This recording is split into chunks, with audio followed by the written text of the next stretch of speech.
Isang sampal ng katotohanan. Habang nagkakandara pa ako sa pagtitinda sa kalsada para sa gamot ng aking anak, ang asawa ko pala ay nagpapakasasa sa bisig ng iba.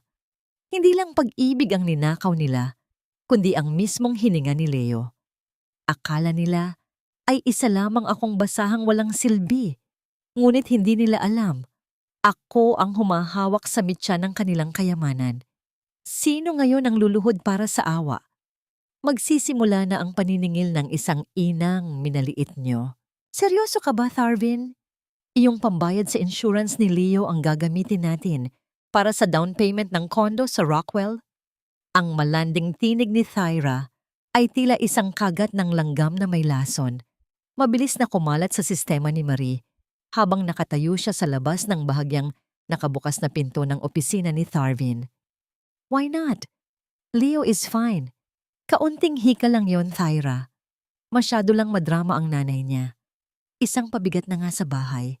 Pati sa bulsa ko, pasakit pa rin.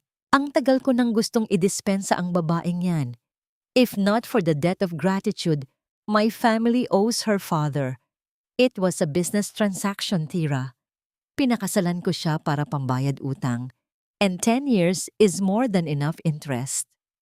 Ang bawat salita ni Tharvin ay binitiwan ng may kasamang lamig. Tila mga piraso ng yelo na bumabaon sa dibdib ni Marie. Sa labas ng pinto, ang mga kamay ni Marie na magaspang dahil sa araw-araw na paghawak ng mainit na kawali sa kalsada ng Davao ay nagsimulang manginig. Hawak niya ang isang maliit na plastik na supot na naglalaman ng mga barya at lukot na 20 pesos. Ang kinita niya mula sa pagtitinda ng kwek-kwek at fishball mula madaling araw hanggang hapon. Basang-basa siya ng ulan. Ang kanyang lumang tsinelas ay nag-iiwan ng maputik na bakas sa mamahaling alpombra ng gusali, ngunit hindi niya iyon nalintana. Ang tanging nasa isip niya ay ang kanyang anak na si Leo na kasalukuyang nahihirapang huminga sa kanilang maliit na silid, naghihintay sa gamot na ipinangako niyang bibilhin. Ang tunog ng pagbagsak ng supot ng barya sa sahig ay hindi narinig ng 2 taong naglalandian sa loob. Ngunit para kay Marie, ang bawat barya na gumulong at tumama sa matigas na sahig ay tila mga tipak ng kanyang puso na nagkakalas-kalas. Ang lalamunan niya ay nanuyo. Tila may malaking bara na hindi niya mailunok. Hindi siya sumigaw. Hindi siya pumasok para manampal. Ang kanyang katawan ay naging manhid. Ang bawat ugat ay tila napuno ng malamig na tubig mula sa ulan sa labas. Naalala niya ang bawat gabi na hindi siya natutulog para lamang masiguro na maayos ang lahat sa mansyon ng mga Cortez. Ang bawat pang-aalipusta ni Doña Teresina na tinanggap niya ng nakayuko, ang bawat gabing pinalipas niya sa sofa dahil amoy usok daw siya ng tinda. Ang lahat ng iyon ay tiniis niya dahil sa paniniwalang mahal siya ni Tharvin at dahil sa utang na loob na itinanim sa kanyang isipan mula pa noong bata siya. Ngunit ang katotohanan ay mas masakit pa sa hagupit ng sinturon. Siya ay isang transaksyon lamang. Isang pambayad na kinalimutan na ang halaga matapos mapakinabangan.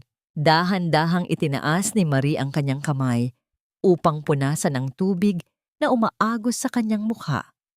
Hindi niya na matukoy kung yun ba ay ulan o ang mga luha na sa wakas ay kumawala na rin sa kanyang mga mata. Tiningnan niya ang kanyang refleksyon sa salamin ng pintuan. Ang babaeng nakikita niya ay malayo sa masayahing dalagang taga Davao noon. Ang babaeng ito ay pagod, durog, at tila isang anino na lamang sa sarili niyang buhay. Happy anniversary, Marie! Bulong niya sa kanyang sarili, isang mapait na pagbati para sa 10 taon ng panlilinlang. Habang ang mapanuyang halakhak ni Thyra ay muling umalingaw-ngaw sa loob ng silid, ang mga mata ni Marie ay unti-unting nagbago. Ang dating ningning ng pagmamahal ay napalitan ng isang madilim at malalim na determinasyon. Kung ang buhay ni Leo ang itinataya nila para sa kanilang luho, doon na matatapas ang kanyang pananahimik. Paano mo nga ba mahalin ang taong itinuturing kang basura. At hanggang kailan kayang pasanin ng isang ina ang bigat ng mundong pilit siyang dinudurog bago siya tuluyang bumigay? Tumalikod si Marie at naglakad palayo. Bawat hakbang ay tila pagpunit sa mga pahina ng kanyang nakaraan. Sa bawat patak ng ulan na tumatama sa kanyang balat, isang bahagi ng kanyang lumang sarili ang namamatay at isang bago, mas matigas at mas mapanganib na Marie ang unti-unting nabubuo sa dilim ng pasilyo.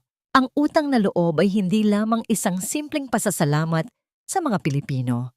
Ito ay isang tanikalang gawa sa mabigat na bakal na dahan-dahang sumasakal sa bawat pangarap at karapatan ng isang tao. Habang nakatayo si Marie sa loob ng marangyang kusina ng mga Cortez, ang bawat patak ng tubig mula sa kanyang basang buhok na tumatama sa malamig na tiles ay tila nagpapaalala sa kanya ng mga taon na itinapon niya sa kawalan. Ang kanyang katawan ay nanginginig pa rin, hindi dahil sa lamig ng ulan, kundi dahil sa hapdi ng mga salitang narinig niya mula sa sarili niyang asawa. Marie, bakit ka nakatayo lang dyan na parang tuod? Look at the floor! Basang-basa na. At ang tsaa ko, nasaan na? Do you expect me to wait forever? Ang matalas at mapanuyang boses ni Doña Teresina ay pumutol sa malalim na pag-iisip ni Marie. Ang matanda ay nakaupo sa hapagkainan, suot ang kanyang mamahaling seda na pantulog, habang ang kanyang mga mata ay puno ng pagkamuhi sa manugang na itinuturing niyang isang malaking pagkakamali. Dahan-dahang kumilos si Marie, ang bawat galaw niya ay tila pasan ng buong mundo. Pasensya na po, ma. Kararating ko lang po galing sa tinda. Don't give me that excuse. Kung hindi dahil sa amin, nabulok na ang pamilya mo sa utang. Nakalimutan mo na ba kung sino ang nagbayad ng hospital bill ng tatay mo bago siya mamatay?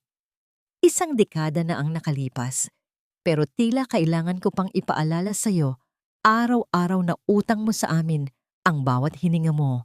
Putol ng matanda.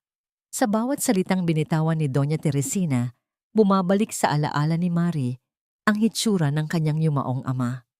Naalala niya ang gabi na lumuhod siya sa harap ng mga Cortez, humihingi ng tulong para sa operasyon ng kanyang tatay. Binigyan nila siya ng pera, oo. Ngunit kalakip noon ang isang kasunduan na naging habambuhay na parusa. Pinakasalan niya si Tharvin dahil akala niya ay pag-ibig ang dahilan ng alok nito. Ngunit ngayon ay malinaw na sa kanya. Siya ay isa lamang bayad sa utang na hinding-hindi matatapos hanggat buhay siya. Ngunit sa gitna ng kadilimang ito, isang mukha ang biglang sumagi sa kanyang isipan. Ang mukha ng lalaking nakilala niya sa palengke kaninang umaga, si Attorney Theron Bautista. Habang nagkakagulo ang lahat sa ingay ng Davao City, lumapit ang lalaking ito sa kanyang maliit na kariton ng kwek-kwek. Hindi ito katulad ng ibang mamimili na tinitingnan siya ng may awa o pandidiri. Tiningnan siya ni Theron ng may respeto, ang mga mata nito ay puno ng katapatan. Miss, pabili nga ng 5 piraso. Huwag mong masyadong pagurin ang sarili mo. Mukhang kailangan mo ng pahinga. Malambot na sabi ni Theron habang iniabot ang bayad. Ang simpleng hawak nito sa kanyang kamay, nang tanggapin niya ang pera, ay nagdulot ng isang kakaibang init sa kanyang puso. Isang pakiramdam na matagal na niyang kinalimutan. Sa loob ng ilang segundo, naramdaman ni Marie na isa siyang tao. Hindi isang katulong, hindi isang pambayad utang. Ngunit ang alaala ng banayad na mukha ni Theron ay mabilis na naglaho nang pumasok si Tyra sa kusina. Suot ang isang mapanuyang ngiti na tila nanunuya sa bawat hibla ng pagkatao ni Marie. Ang bawat hakbang ng dalaga ay puno ng kayabangan. Ang kanyang pabango ay humahalimuyak sa buong silid. Ngunit hindi iyon ang nakakuha ng atensyon ni Marie. Napako ang paningin ni Marie sa leeg ni Tyra. Doon, nakasabit ang isang gintong kwintas na may maliit na asul na bato. Ang tanging pamanang iniwan sa kanya ng kanyang ina na itinago niya sa loob ng 10 taon. Ang kwintas na yon, ang kanyang huling alaala ng kaligayahan, ang tanging bagay na pag-aari niya sa mundong ito na puno ng pang-aapi. Ang ganda ng kwintas mo, Thyra. Bagay na bagay sa'yo.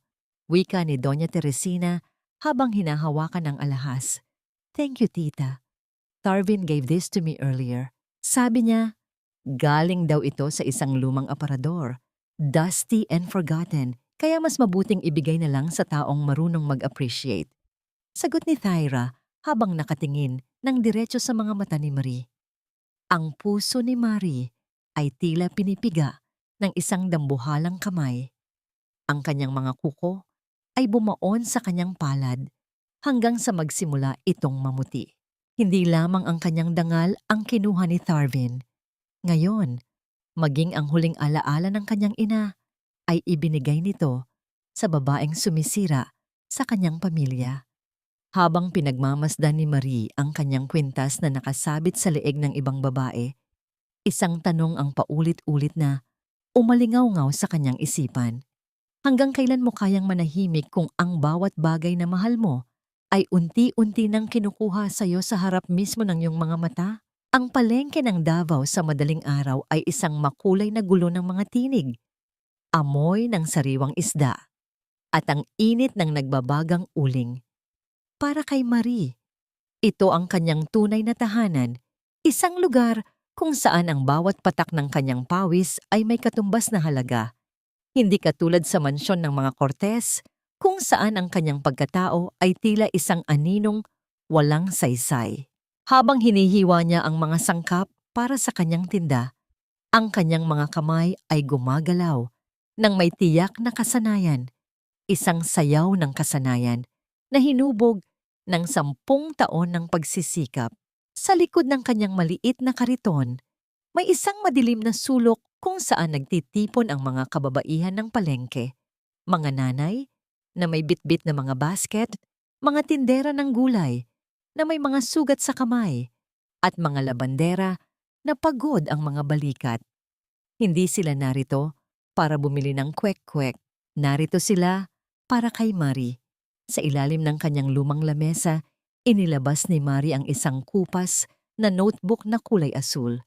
Ang bawat pahina nito ay punong-puno ng mga numero, mga pangalan, at mga halagang iniipon nila araw-araw. Ito ang tindahan ni Ina, ang kanilang lihim na kooperatiba na nagsilbing sandigan ng mga maliliit na manggagawa. Marie, heto na ang para sa linggong ito. Itago mo sana para sa pag-aaral ng anak ko, bulong ni Aling Nena, ang matalik niyang kaibigan sa palengke. Iniabot ng matanda ang ilang lukot na 100 piso na tila ba ito ay isang banal na alay. Ngumiti si Marie. Isang ngiting tanging ang mga kapwa niya naghihirap ang makakaunawa. Makakaasa ka, Aling Nena. Bawat sentimo rito ay lalago. Pangako ko sa inyo. Sa sandaling iyon, ang mga mata ni Marie ay hindi na ang mga mata ng isang aping asawa. May isang talino at kapangyarihan na kumikislap sa kanyang paningin habang mabilis niyang kinukwenta sa isip ang porsyento ng kikitain ng kanilang pondo. Ang bawat barya na ibinibigay sa kanya ay hindi lamang pera. Ito ay ang tiwala ng mga taong katulad niyang minaliit ng mundo. Habang ang lahat ay abala, isang lalaki ang lumapit sa kanyang pwesto. Hindi ito si Tarvin at hindi rin ito ang sinumang kakilala niya sa palengke. Isang lalaking naka-Amerikana, ngunit may mga matang tila nakakaunawa sa bigat ng kanyang dala. Si Attorney Teron Bautista. Ang kanyang presensya sa gitna ng maduming palengke ay tila isang maliwanag na liwanag sa gitna ng karimlan.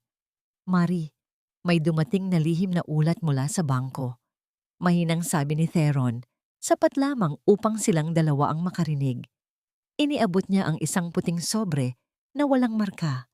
Ang bawat pagdampi ng mga daliri ni Theron sa kamay ni Marie ay tila naghahatid ng isang mensahe ng suporta, isang tahimik na pangakong hindi siya nag-iisa sa labang ito.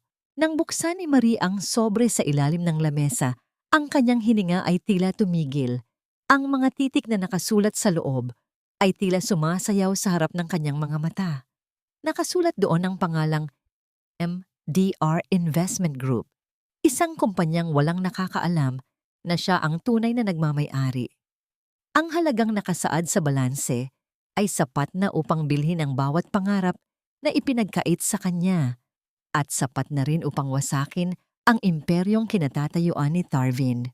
Sigurado ka na ba rito, Mari? Once we start the movement of funds, there's no turning back. Babala ni Teron. Ang kanyang tinig ay puno ng pag-aalala at paghanga. Tumingin si Marie sa malayo, doon sa direksyon ng mansyon kung saan siya itinuring na basahan. Naalala niya ang malamig na tawa ni Thyra at ang mapanghusgang mga mata ni Doña Teresina. Hinawakan niya ng mahigpit ang kanyang notebook at ang sobre, ang kanyang mga kuko, ay dahan-dahang bumaon sa papel. Ang sakit na naramdaman niya kagabi ay napalitan na ng isang malamig na determinasyon. Theron, ang mga taong kumuha ng lahat sa akin ay walang karapatang matulog nang mahimbing habang ang mga anak namin ay naghihirap. Let them have their party today because tomorrow they will realize whose hand actually feeds them. Sagot ni Mari. Ang kanyang tinig ay kasing talas ng kutsilyong ginagamit niya sa palengke. Ngunit sa kabila ng kanyang matapang na salita, isang lihim na takot ang nananatili sa kanyang puso. Paano kung malaman ni Tarvin ang tungkol sa sobreng ito? At ano ang tunay na dahilan kung bakit may hawak si Marie na isang lumang susi na nakatago sa ilalim ng kanyang mga paninda? Isang susing tila nagbubukas sa isang sikretong mas malalim pa sa kayamanan. Sa loob ng marangyang sala ng mga Cortes, ang bango ng mamahaling kandila ay tila hindi sapat upang takpan ang baho ng pagpapanggap na namamayani sa hangin. Si Thyra ay nakaupo sa tabi ni Doña Teresina. Ang kanyang kamay ay malambing na nakahawak sa braso ng matanda habang nagtatawanan sila tungkol sa isang bagay na tila napakababaw. Si Mari, na nakatayo sa isang sulok habang hawak ang isang tray ng merienda, ay tila isang anino na hindi dapat mapansin. Ang bawat tawa ni Thyra ay parang isang matalim na aspil na itinutusok sa pandinig ni Marie, lalo na't nakikita niya ang kwintas ng kanyang ina na kumikinang sa leeg ng dalaga. Tita, you are so blooming today. Siguro dahil excited na kayo sa anibersaryo ng kumpanya, right? Ang tinig ni Thyra ay puno ng asukal, isang uri ng tamis na alam ni Marie na may kasamang lason sa ilalim. Ngumiti si Doña Teresina. Isang nangiting kailanman ay hindi niya ibinigay kay Mari. Siyempre, Hija, lalo na't alam kong ikaw ang magiging katuwang ni Tarvin sa gabing iyon. Hindi katulad ng iba dyan na amoy usok at malansang isda, kahit anong ligo ang gawin. Ang matalim na sulyap ng matanda kay Marie ay sapat na upang maramdaman ng huli ang bigat ng kanyang katayuan sa bahay na yon. Nang makaalis si Doña Teresina upang sagutin ang isang tawag, dahan-dahang lumapit si Thyra kay Marie. Ang kanyang mukha na kanina lang ay mukhang anghel ay biglang nagbago. Ang kanyang mga mata ay naging malamig at puno ng pangungutya. Alam mo, Marie, naaawa talaga ako sa'yo. You look so tired.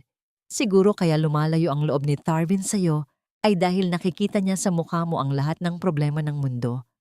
Look at your hands. They are so rough. Paano ka hahawakan ng asawa mo kung ganyan ang pakiramdam ng balat mo? Hindi kumibo si Marie. Nanatili siyang nakatitig sa sahig.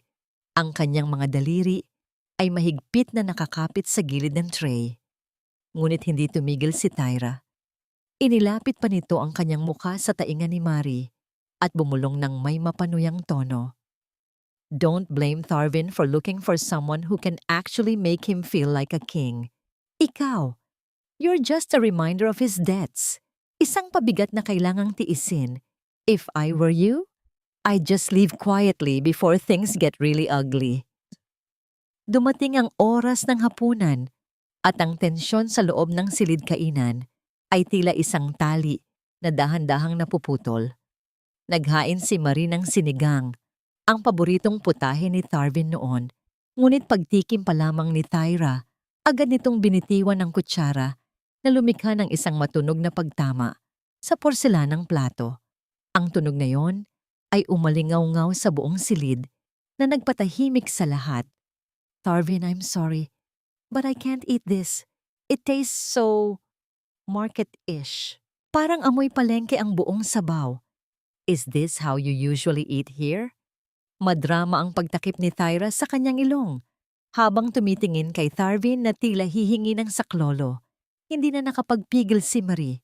Ang lahat ng pagtitimpi niya mula kaninang umaga ay tila umabot na sa hangganan. Niluto ko yan ng maayos, Tira. Sariwa ang lahat ng sangkap na binili ko sa palengke gamit ang sarili kong pera. Kung ayaw mong kumain, huwag mo na lang sanang laitin ang pinagpaguran ko. Ang kanyang tinig ay mahina ngunit may diin. Isang bagay na bihirang marinig mula sa kanya. Nanlaki ang mga mata ni Tyra at agad itong tumingin kay Tarvin. Ang kanyang mga mata ay nagsimulang mapuno ng mga pekeng luha. See, Tarvin, I told you she hates me. I was just being honest about the food and now she's attacking me in front of you and your mom. Ang kanyang balikat ay nagsimulang yumanig sa kunwaring pag-iyak. Isang pagpapakita ng pagiging biktima na sadyang idinisenyo para makuha ang galit ni Tarvin. Tumayo si Tarvin mula sa kanyang upuan. Ang kanyang mukha ay namumula sa galit. Hindi niya tiningnan ang pagkaing nakahain, kundi ang kanyang asawa na tila ba ito ay isang dumi sa kanyang malinis na buhay. Lumapit siya kay Marie at bago pa man makaiwas ang huli, ang tunog ng palad na tumama sa pisngi ni Marie ay pumunit sa katahimikan ng gabi. Ang lakas ng impact ay nagdulot ng isang matinding hapdi na agad kumalat sa buong mukha ni Marie. At ang kanyang pandinig ay tila napuno ng isang matagal na ugong. Wala kang karapatang pagsalitaan ng ganyan si Tyra. Sino ka ba sa akala mo? Isang tindera na pinulot lang namin sa putikan. Matuto kang lumugar, Marie. Ang tanging silbi mo rito ay ang magsilbi, hindi ang magbigay ng opinyon. Ang mga salita ni Tarvin ay mas masakit pa kaysa sa sampal na ibinigay niya. Dahan-dahang hinawakan ni Marie ang kanyang pisngi na ngayon ay nagsisimula ng mamaga. Ang kanyang paningin ay lumabo dahil sa luhang pilit niyang pinipigilan. Tumingin siya kay Tarvin, sa lalaking minahal niya at pinag-alayan ng 10 taon ng kanyang buhay, at sa unang pagkakataon, hindi na niya nakikita ang kanyang asawa. Nakikita na lamang niya ang isang estranghero na may pusong gawa sa bato. Habang nakatayo si Marie, sa gitna ng silid, dinaramdam ang bawat tibok ng sakit sa kanyang mukha at puso. Isang tanong ang pilit na kumakawala sa kanyang isipan. Hanggang kailan pa ba niya kailangang lunukin ang sarili niyang dugo bago siya tuluyang magpasya na ang katahimikan ay hindi na sapat para sa kanyang kaligtasan? Ang hapdi sa pisngi ay unti-unting naging pamamanhid, isang pakiramdam na mas madaling dalhin kaysa sa nagbabagang galit na namumuo sa kaibuturan ng puso ni Marie. Hindi siya umiyak sa harap ni Tarvin. Hindi niya binigyan ang mga ito ng kasiyahang makitang wasak ang kanyang espiritu. Sa halip, dahan-dahan niyang inayos ang kanyang sarili, kinuha ang kanyang lumang bag at lumabas ng mansyon ng walang lumingon.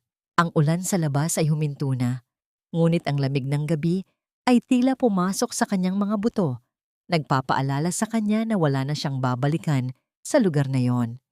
Kinabukasan, ang sikat ng araw ay sumilip sa bintana ng isang mataas na gusali sa gitna ng syudad. Sa loob ng opisina ni Attorney Teron Bautista, ang katahimikan ay tila isang kumot na bumabalot sa 2 taong magkaharap. Nakaupo si Marie. Ang kanyang muka ay bahagyang may bakas pa ng pasa, ngunit ang kanyang mga mata ay nagniningning sa isang kakaibang liwanag. Inilapag niya ang isang makapal na folder sa ibabaw ng lamesang gawa sa mahogany. Attorney Teron, narito na ang lahat ng kailangan mo. Ang mga dokumento ng tindahan ni Ina, ang mga record ng bawat sentimong pumasok sa MDR Investment Group, at ang mga katibayan na ako ang nag-iisang pirma sa likod ng mga pondo na bumuhay sa kumpanya ni Tarvin noong muntik na itong bumagsak. Mahinang sabi ni Marie. Ang kanyang tinig ay matatag at walang pag-aalinlangan. Napatigil si Theron. Ang kanyang mga kamay na hawak ang isang mamahaling panulat ay bahagyang tumigas. Dahan-dahan niyang binuklat ang folder at habang binabasa niya ang mga numero at legal na dokumento, ang kanyang noo ay kumunot sa sobrang pagkamangha.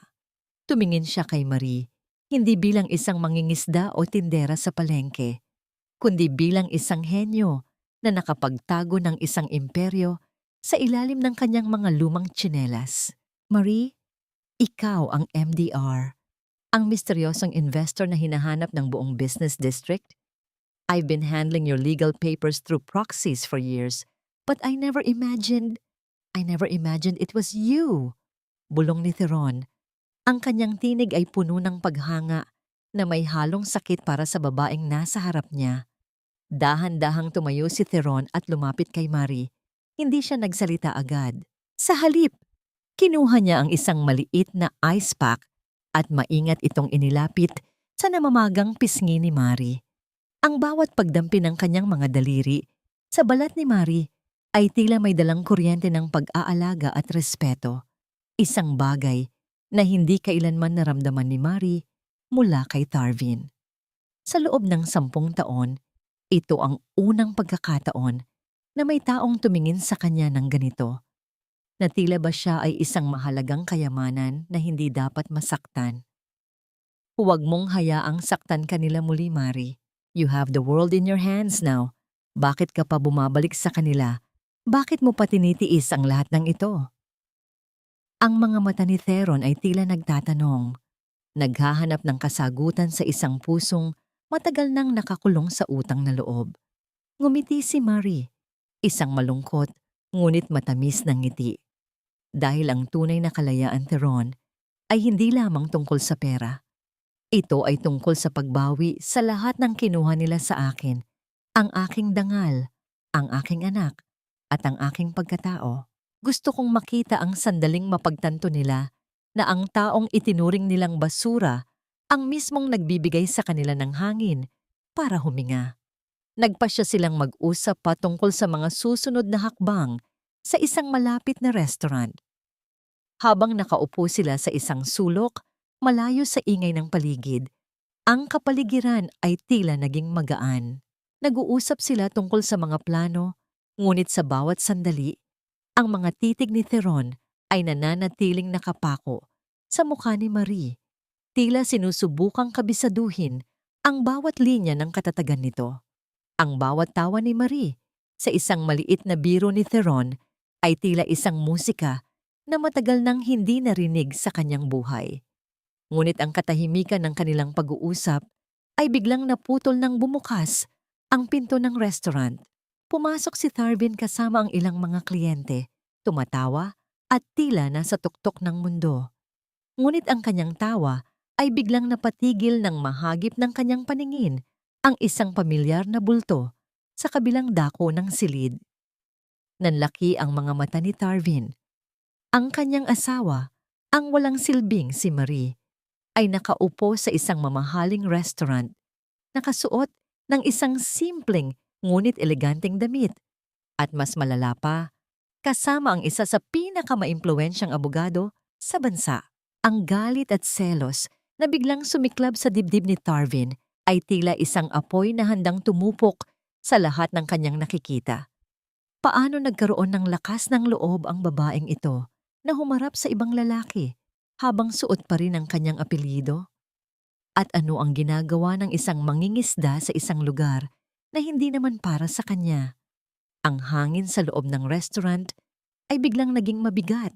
Tila isang bagyong nagbabadyang sumabog sa gitna ng marangyang paligid. Ang bawat hakbang ni Tarvin papalapit sa mesa ni Marie at Theron ay nag-iiwan ng tensyon na tila isang kwerdas na malapit nang maputol. Ang kanyang mukha ay madilim. Ang kanyang mga mata ay nanlilisik sa halo-halong galit at pagtataka. Marie, anong ibig sabihin nito? Bakit ka narito sa ganitong klase ng lugar? At higit sa lahat, bakit mo kasama ang lalaking ito? Ang boses ni Tarvin ay gumaralgal sa pilit na pagtitimpi, ngunit ang talim nito ay sapat na upang mapalingon ang ilang mga tao sa paligid. Dahan-dahang tumayo si Theron. Ang kanyang tindig ay matatag at protektado kay Marie. Attorney Theron Bautista, we are having a professional discussion, Mr. Cortez. Sana ay marunong kang rumespeto sa isang pampublikong lugar. Ang malamig at kalmadong tinig ni Theron ay lalong nagpakulo sa dugo ni Tharvin. Professional discussion. My wife is a street vendor, Attorney Bautista. Anong kailangan nyo sa isa't isa? Baka naman pati ang batas ay pinaglalaruan nyo na? Isang mapait at mapang-uyam na tawa ang kumawala sa mga labi ni Tharvin. Tumingin siya kay Marie na tila ba ito ay isang basahan na naligaw sa isang palasyo. Umuwi ka na, Marie, now. Huwag mong hintayin na kaladkarin kita palabas dito. Hindi kumibo si Marie, ngunit ang kanyang mga mata ay hindi na nanginginig sa takot. Tumayo siya ng may dangal, kinuha ang kanyang bag at tumingin ng diretso kay Tharvin. Isang tingin na tila nagsasabing hindi na siya ang dating Marie na luluhod sa isang utos. Tumango siya ng bahagya kay Theron bago naglakad palabas. Nararamdaman ang bawat titig ng mga tao na tila mga karayom sa kanyang likuran. Pagdating sa mansyon, ang katahimikan sa loob ng bahay ay tila isang babala. Ang malakas na pagtulak ni Tharvin sa pintuan ng kanilang silid ay yumanig sa buong paligid. Hinarap niya si Marie ng may nanggagalaiting emosyon. Explain yourself! Kanina ka pa umaasta na parang may itinatago ka. Sino ba talaga ang lalaking yon? At paano mo siya nakilala? Sigaw ni Tharvin habang pabalik-balik sa harap ni Marie. Siya ay isang kaibigan, Tharvin. Isang taong marunong rumespeto sa akin, hindi katulad mo. Mahinang sagot ni Marie habang tinitingnan ang kanyang asawa na tila isang estranghero. Kaibigan? O baka naman ginagamit mo siya para makatakas sa mga obligasyon mo rito. Tandaan mo, Marie, pag-aari kita. Hanggat hindi mo nababayaran ang utang ng pamilya mo sa amin, wala kang karapatang makipagkita sa ibang lalaki. Biglang bumukas ang pinto at pumasok ang maliit na bulto ni Leo. Ang bata ay nanginginig. Ang kanyang maliliit na kamay ay nakakuyom habang nakatingin sa kanyang ama. Papa, don't hurt Mama. Please, stop yelling at her. Ang boses ni Leo ay puno ng takot na nagpabagsak sa puso ni Marie. Agad na dinaluhan ni Marie ang kanyang anak. Niyakap ito ng mahigpit habang nararamdaman ang mabilis na tibok ng puso ng bata. Ang paghagulgol ni Leo ay tila isang punyal na bumaon sa dibdib ni Marie. Everything is okay, anak. Go back to sleep, please. Nang makaalis ang bata, ang galit ni Tharvin ay tila bahagyang humupa, ngunit napalitan ng isang malamig na pagbabanta. Lumabas siya ng silid nang hindi nagsasalita. Iniwan si Marie na mag-isa sa dilim. Nang masiguro ni Marie na tulog na ang lahat, dahan-dahan niyang inilabas ang mga papeles na ibinigay ni Theron kanina. Ito ang mga foreclosure notice ng kumpanya ni Tharvin. Ang imperyong pinagmamalaki ng asawa niya ay unti-unti nang gumuho sa ilalim ng mga utang na hindi nito mabayaran. Si Marie ang humahawak sa susi ng kanilang kaligtasan, ngunit wala silang kamalay-malay. Habang maingat na binabasa ni Marie ang mga dokumento, hindi niya napansin na ang pinto ng kanyang silid ay bahagyang nakabukas. Sa labas, nakatayo si Doña Teresina. Ang kanyang mga mata ay naniningkit sa suspisya. Nakita ng matanda ang notebook ni Marie na naiwan sa lamesa sa kusina kanina. Ang asul na notebook na naglalaman ng lahat ng transaksyon ng tindahan ni Ina. Dahan-dahang pumasok ang matanda sa loob ng silid nang hindi gumagawa ng ingay. At ang kanyang mga kamay ay dahan-dahang lumapit sa notebook na tila isang buhay ang naghihintay ng biktima. Ang bawat paglipat ng pahina ay nagbibigay ng isang mahinang tunog ng papel hanggang sa tumigil ang matanda sa isang pahina na naglalaman ng pangalang MDR Investment Group. Nanlaki ang mga mata ni Doña Teresina habang ang katotohanan ay dahan-dahang nagliliwanag sa kanyang isipan. Ang lahat ng katanungan niya tungkol sa kayamanan ni Marie ay tila nasagot sa loob ng isang iglap. Sa kabilang banda, Si Mari ay nananatiling nakatalikod, walang kaalam-alam na ang kanyang pinakamalaking sikreto ay hawak na ng babaeng pinakaayaw sa kanya sa mundong ito. Paano kaya gagamitin ni Doña Teresina ang impormasyong ito laban sa manugang na dati niyang itinuturing na walang silbi? Ang liwanag ng buwan na sumisilip sa pagitan ng mga ulap ay tila isang malamig na saksi sa kasamaang unti-unting namumuo sa loob ng mansyon ng mga Cortez. Sa gabing iyon, ang katahimikan ng bahay ay tila isang maskara na nagtatago sa mga bulong ng pagtataksil. Naglalakad si Marie sa pasilyo, dala ang isang basong tubig para kay Leo, nang muli siyang mapatigil sa tapat ng silid-aklatan. Ang pinto ay bahagyang nakabukas, sapat upang marinig ang mga tinig na puno ng kamandag. Sigurado ka ba rito, Tharvin? Baka mahalata tayo ng mga pulis. Ang tinig ni Thyra ay puno ng pananabik na may halong kunwaring kaba. Don't worry, babe. Inilagay ko na ang mga nawawalang alahas ni Mama sa loob ng lumang maleta ni Marie. Ang kailangan lang nating gawin ay tumawag ng mga otoridad bukas ng umaga. We will frame her for theft. Sa ganitong paraan, hindi lang siya mawawala sa buhay natin. Mawawalan din siya ng karapatang humingi ng kahit na anong parte ng ari-arian sa oras ng paghihiwalay. Ang boses ni Tharvin ay walang bahid ng pag-aalinlangan. Tila ba ang asawang pinangakuan niya ng proteksyon ay isang kaaway na dapat durugin. Ang mga kamay ni Marie ay nagsimulang manginig. Ang bawat daliri niya ay tila nawalan ng lakas. Dahilan upang ang basong hawak niya ay dahan-dahang tumagilid. Ramdam niya ang malamig na pawis na dumadaloy sa kanyang likuran. Ang bawat tibok ng kanyang puso ay tila isang mabigat na tambol na nangingibabaw sa katahimikan ng kanyang isipan. Hindi na lamang ito tungkol sa selos o pangangaliwa. Ito ay tungkol sa kalayaan niya at ang kinabukasan ng kanyang anak. Dahan-dahang umatras si Marie, pilit na hindi gumagawa ng anumang tunog sa bawat hakbang ng kanyang mga paa sa makinis na sahig. Nang makarating siya sa kanyang silid, agad niyang kinuha ang kanyang lumang telepono at tinawagan ang tanging taong alam niyang makakaunawa sa kanya. Aling Nena, kailangan ko ng tulong niyo. Bulong ni Marie. Ang kanyang boses ay nanginginig sa gitna ng pagpipigil sa iyak. Makalipas ang ilang minuto, sa isang madilim na sulok malapit sa gate ng mansyon, nagkita ang magkaibigan. Agad na niyakap ni Aling Nena si Marie.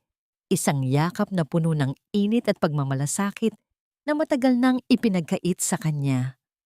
Marie anak, huwag kang matakot. Narito kami. Ang mga kababaihan sa palengke, handa kaming tumayo para sa'yo. Hindi ka namin pababayaan sa kamay ng mga halimaw na yan.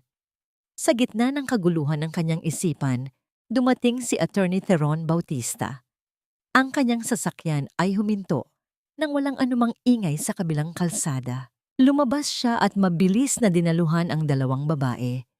Nang makita ni Theron ang takot sa mga mata ni Marie, dahan-dahan niyang hinawakan ang balikat nito. Isang haplos na tila nagsasabing ligtas na siya.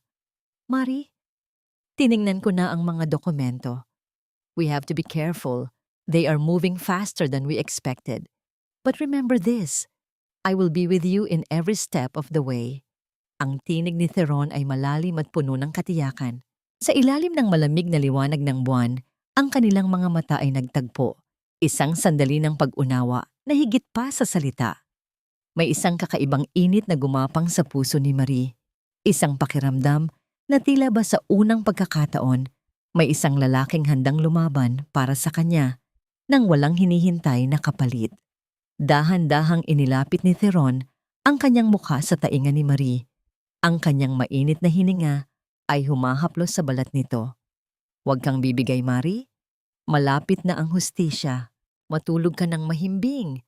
Ako ang magbabantay sa iyo mula rito. Bumalik si Marie sa mansyon ng may panibagong lakas. Ngunit ang kapayapaang naramdaman niya ay panandalian lamang. Pagdating ng madaling araw, habang ang buong bahay ay nagsisimula pa lamang magising, isang serye ng malalakas na pagkatok sa main gate ang bumasag sa katahimikan ng umaga.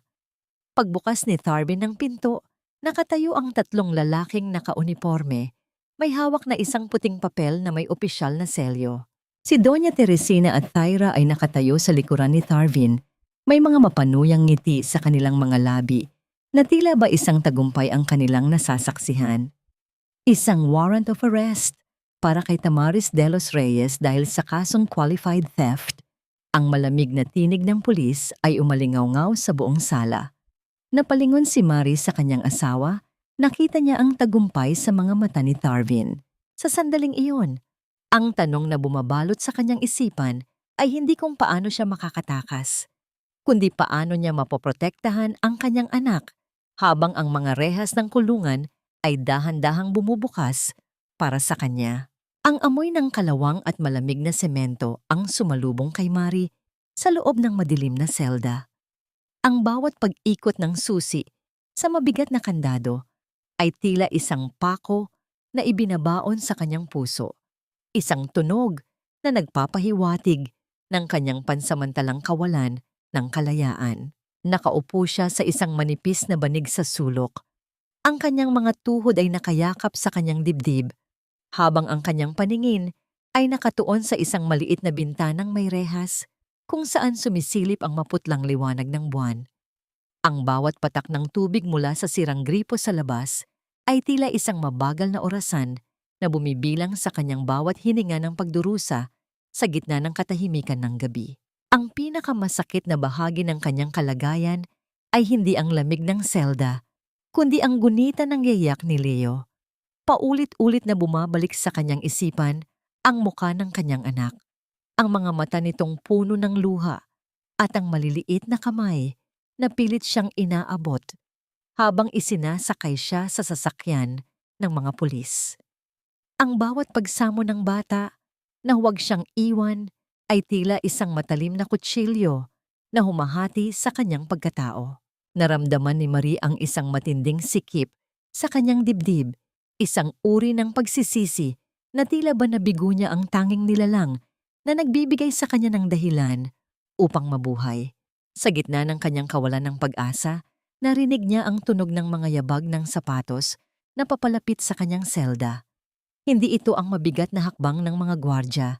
Ito ay isang pamilyar at banayad na tunog na tila nagdadala ng isang liwanag sa gitna ng karimlan. Lumitaw ang bulto ni Attorney Teron Bautista sa tapat ng mga rehas.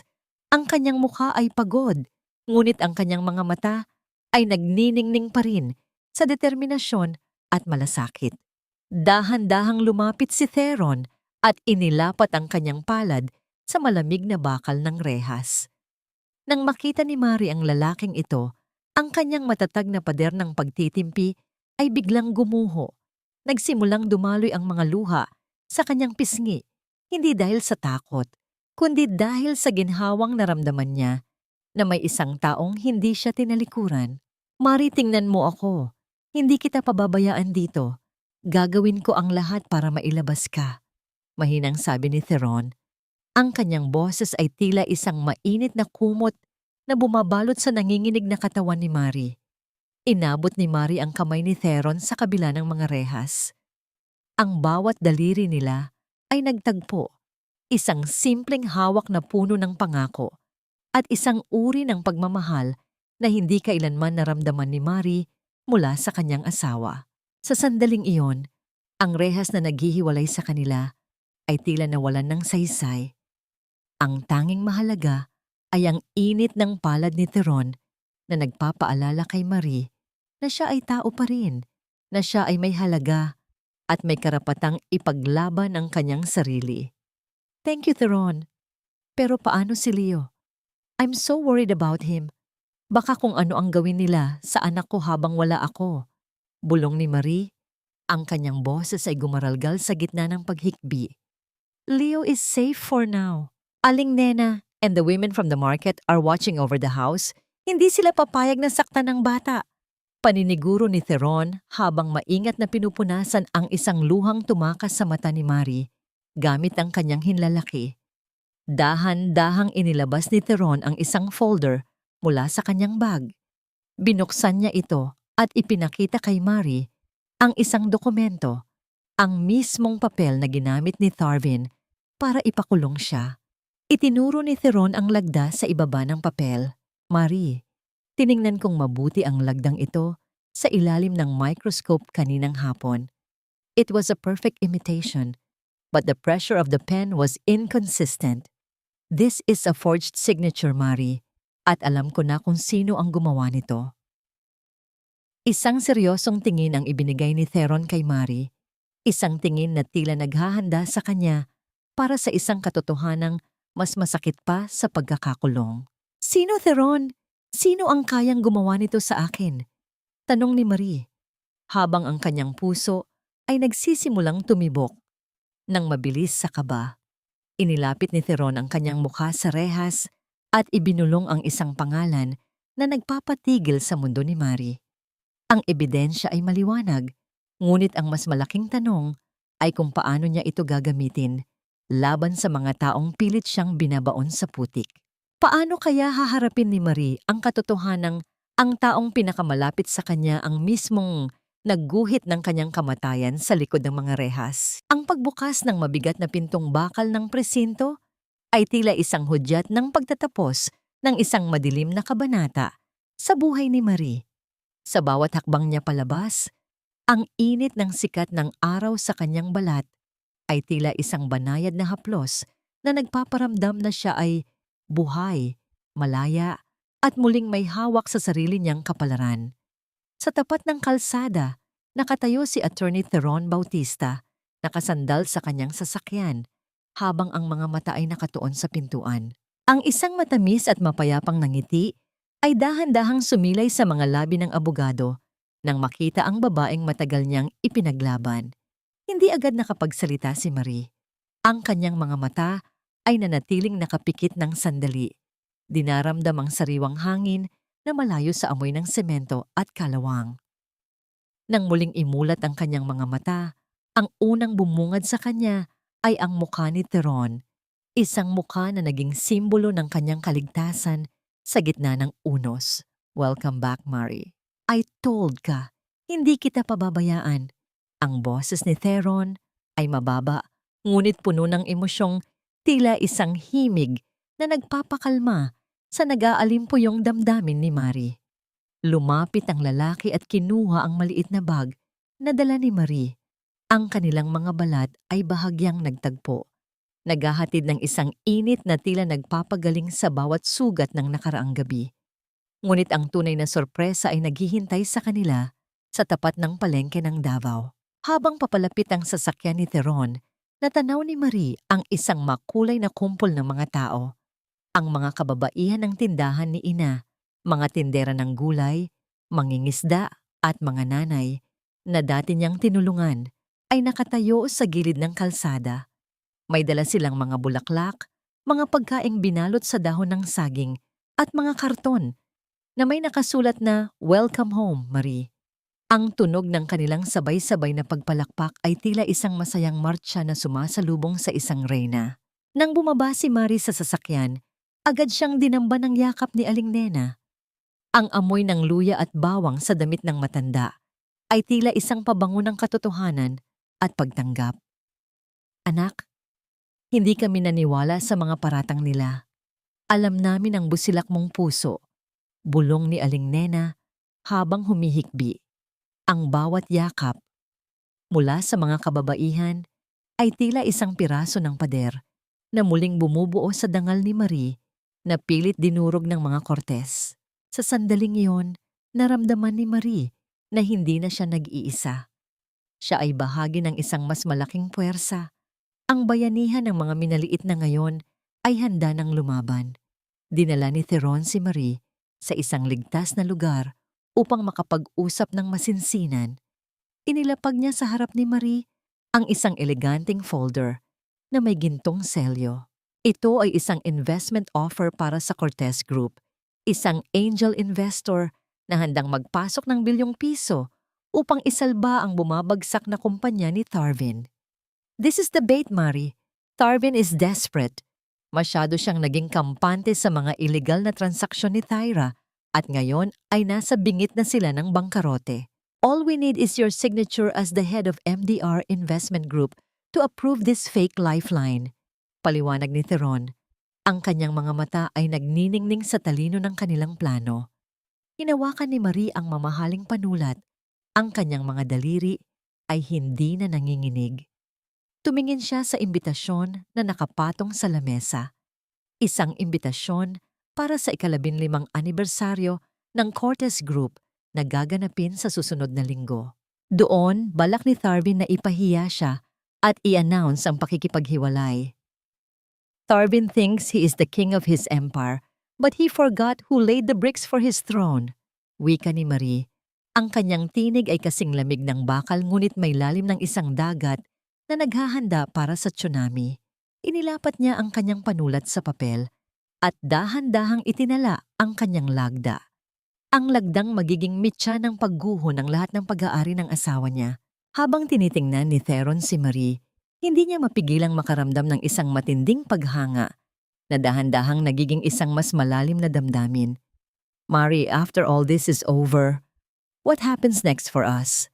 Ang tanong ni Theron ay tila isang bulong sa hangin, puno ng pag-asa at pag-aalinlangan. Napatitig si Marie kay Theron at sa gitna ng katahimikan ng silid, isang hindi maipaliwanag na tensyon ang namagitan sa kanila. Ngunit bago pa man makasagot si Marie, isang mensahe ang pumasok sa kanyang telepono. Isang litrato ni Leo na ipinadala ni Tharvin. Isang litrato ng kanyang anak na nakaupo sa tabi ni Tyra. At ang bata ay tila takot na takot habang nakahawak sa kanyang dibdib. Senyales na muli, itong nahihirapang huminga. Ang bawat hibla ng pag-asa sa mukha ni Marie ay biglang naglaho, napalitan ng isang takot na tila lason na kumalat sa kanyang sistema. Gagamitin ba ni Tharvin ang sarili nilang anak bilang pananggalang sa oras na malaman nito ang katotohanan? Ang marangyang opisina sa loob ng mansyon ng mga Cortez ay tila naging isang silid ng paghuhukom sa gabing iyon. Ang bango ng mga mamahaling pabango at insenso ay hindi sapat upang takpan ang amoy ng takot na dahan-dahang bumabalot sa pagkatao ni Tyra. Ang bawat pahina ng ulat ng audit na hawak ni Tharvin ay tila isang matalim na talim na humahati sa katahimikan ng silid, isang tunog ng papel na nagpapahiwatig ng pagguho ng isang maingat na itinagong kasinungalingan. Sa labas ng pinto, nakatayo si Marie, hawak ang isang basahan at panlinis, tahimik na nagmamasid sa pamamagitan ng bahagyang nakabukas na awang. Ang kanyang presensya ay tila isang anino na hindi napapansin, ngunit nakakakita sa lahat. Ano ito, Tyra? Explain this to me. Bakit may nawawalang mahigit 50 milyong piso sa pondo ng kumpanya mula noong nakaraang buwan? At bakit ang mga pirma sa mga tseke ay tila hindi tugma sa record natin? Ang boses ni Tharvin ay gumaralgal sa gitna ng pagpipigil sa galit. Ang kanyang mga mata ay naniningkit habang nakatingin sa babaeng itinuring niyang anghel. Ang mukha ni Tyra na laging may perpektong makeup ay nagsimulang mamutla.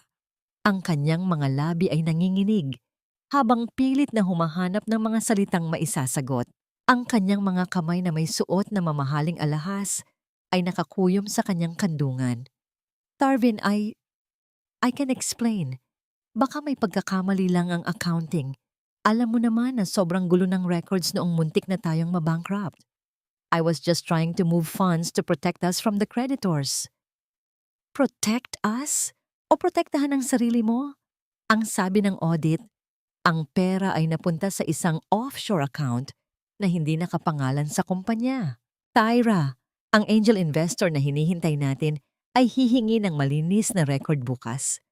Kung makikita nila ang ganitong dumi, hindi nila itutuloy ang investment.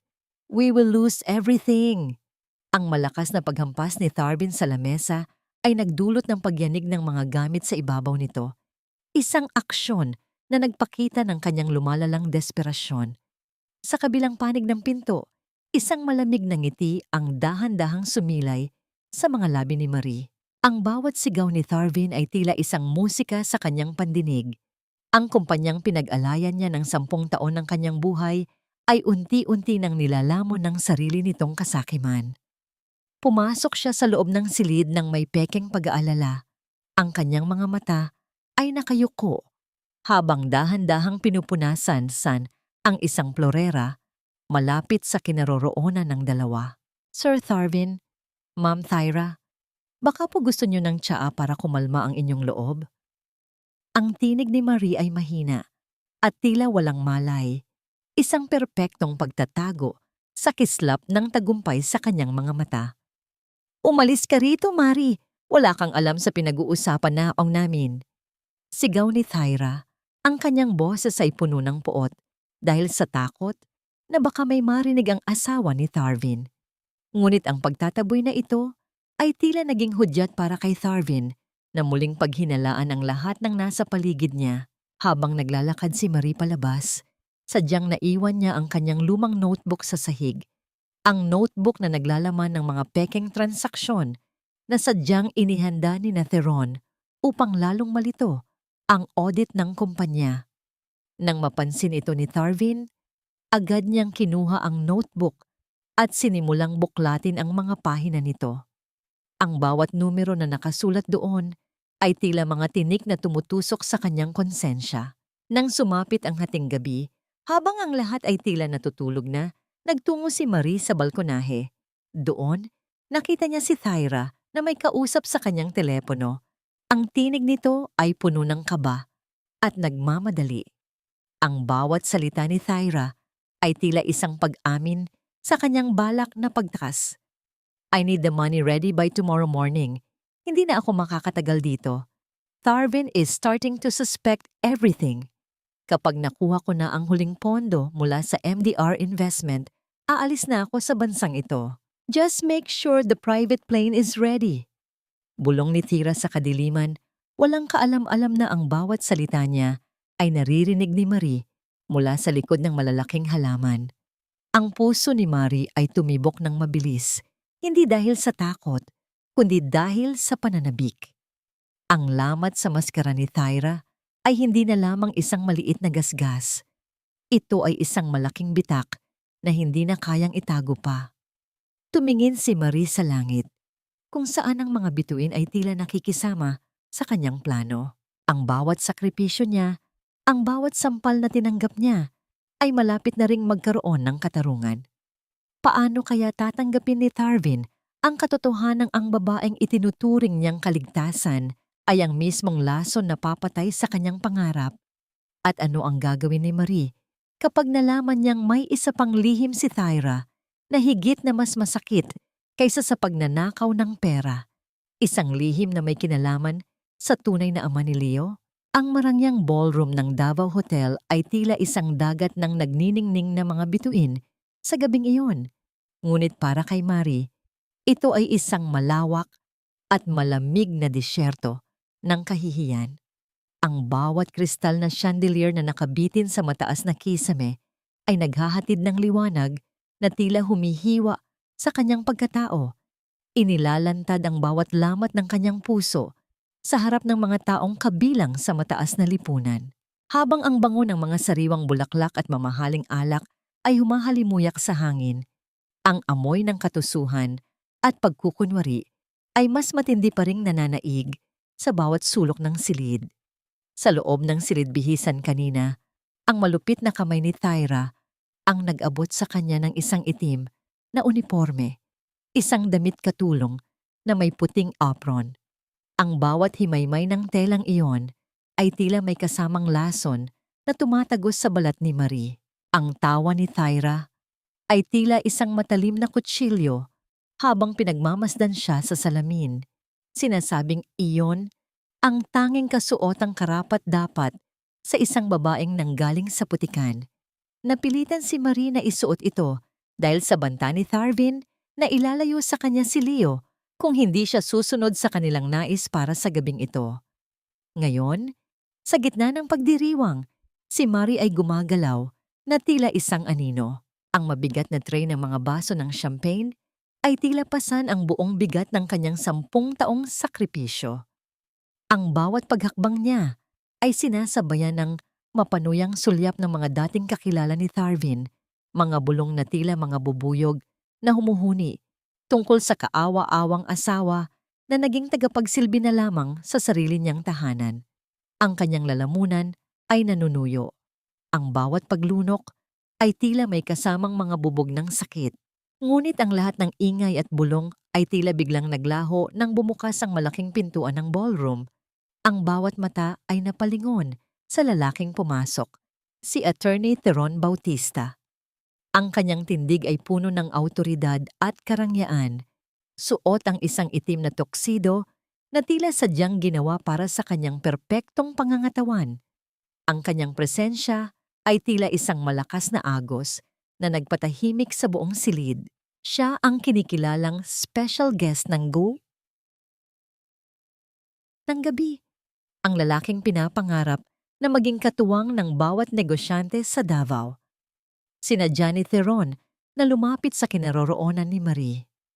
Habang ang lahat ay naghihintay na bumati siya sa mga Cortez, huminto siya sa harap ng babaeng may hawak ng tray. Ang bawat tibok ng puso ni Marie ay tila narinig niya ng magtama ang kanilang mga mata. Isang maingat at banayad na pagdampi ng mga daliri ni Theron sa tray ni Marie ang naganap nang kumuha siya ng isang baso. Sa loob ng ilang segundo, ang mainit na titig ni Theron ay tila isang yakap na nagbibigay ng lakas, isang lihim na pangakong malapit na ang katapusan ng paghihirap na ito. Hang in there, Marie. The world is about to see who the real queen is. Ang bulong ni Theron ay tila isang hangin na dumaan lamang, ngunit sapat na upang magbigay ng kislap sa mga mata ni Marie. Umakyat si Tharvin sa gitna ng entablado. Ang kanyang mukha ay nagniningning sa kapalaluan. Sa tabi niya ay si Thyra na suot ang kwintas ng ina ni Marie. Tila ba isa itong tropeyo ng kanyang tagumpay. Ang marahan at paulit-ulit na pagtama ng kutsara sa baso ni Tharvin ay tumawag sa atensyon ng lahat, nagpapatahimik sa bawat usapan. Ladies and gentlemen, tonight is not just about the 15 years of Cortez Group. Tonight is about a new beginning. Desperate times called for an angel investor, and I am proud to announce that the MDR Investment Group has officially saved our legacy. Ang boses ni Tharvin ay puno ng yabang, walang kaalam-alam na ang taong binabanggit niya ay nakatayo sa isang sulok, suot ang uniforme ng isang katulong. Tumingin si Tharvin kay Thyra nang may labis na pagmamahal, isang tingin na kailanman ay hindi naranasan ni Marie. Inabot niya ang kamay ng dalaga at dinala ito sa gitna ng liwanag. Ang bawat hininga ni Marie ay tila tumigil. Ang kanyang mga kamay ay humihumigpit sa tray hanggang sa manginig ang mga baso sa ibabaw nito. But more than that, I want to celebrate the woman who truly stood by me. Before this night ends, I want to formally announce my engagement to the future Mrs. Cortez, Thyra Salcedo. My marriage with Tamaris was a mistake I am finally correcting tonight. Ang bawat salita ni Tharvin ay tila mga huling pako na ibinabaon sa kabaong ng kanilang nakaraan. Ang malakas at sabay-sabay na pagpalakpak ng mga tao ay tila isang nakakabinging ugong sa pandinig ni Marie. Habang si Tharvin at Thyra ay nagyayakapan sa gitna ng entablado, si Marie ay nananatiling nakatayo sa dilim. Ang kanyang pisngi ay basa na ng luhang, hindi na niya kayang pigilin. Ngunit sa likod ng bawat luha, may isang apoy na nagsisimulang magliyab. Ang tanong na lamang ay kung hanggang kailan kayang tiisin ng isang pusong wagas ang ganitong klaseng kalupitan bago nito tuluyang pasabugin ang buong mundo ng mga taong nanakit sa kanya. Ang bawat hakbang ni Marie patungo sa gitna ng entablado ay tila isang mabagal na martsa ng katarungan.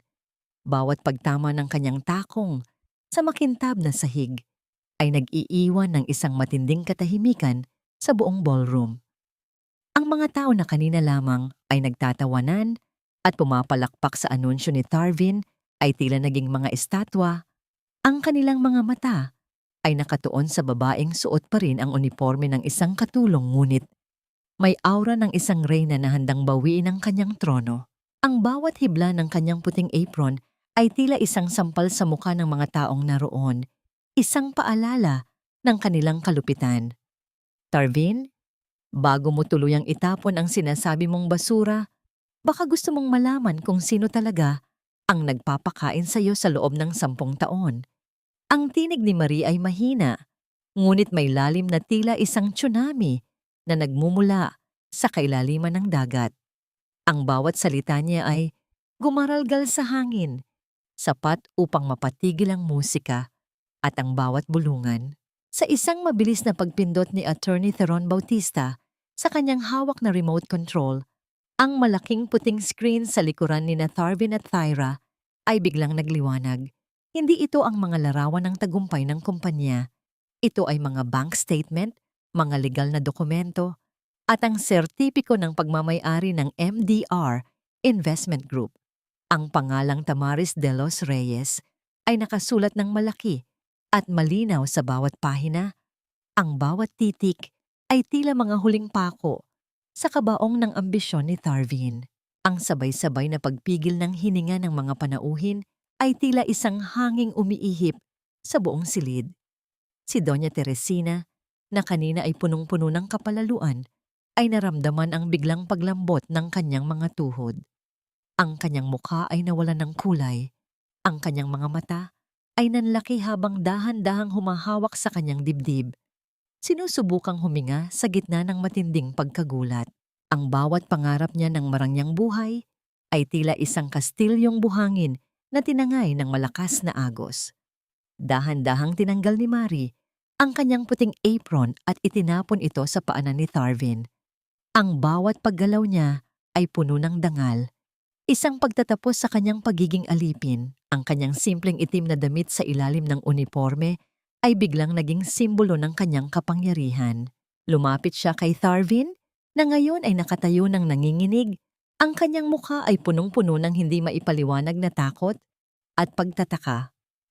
Tamaris, paanong ikaw ang MDR? Isang tindera lang ka. Isang mangingisda. Ang boses ni Tharvin ay gumaralgal. Ang kanyang tinig ay puno ng desperasyon na pilit itinatago. Ang tinderang minaliit mo, Tharvin? Ang siyang bumili sa bawat utang na hindi mo mabayaran. Ang mangingisdang itinaboy mo. Ang siyang nagpuno sa rurok ng yaman na tinatamasa mo ngayon. Hindi mo pag-aari ang kumpanyang ito. Hindi mo pag-aari ang bahay na tinitirhan mo.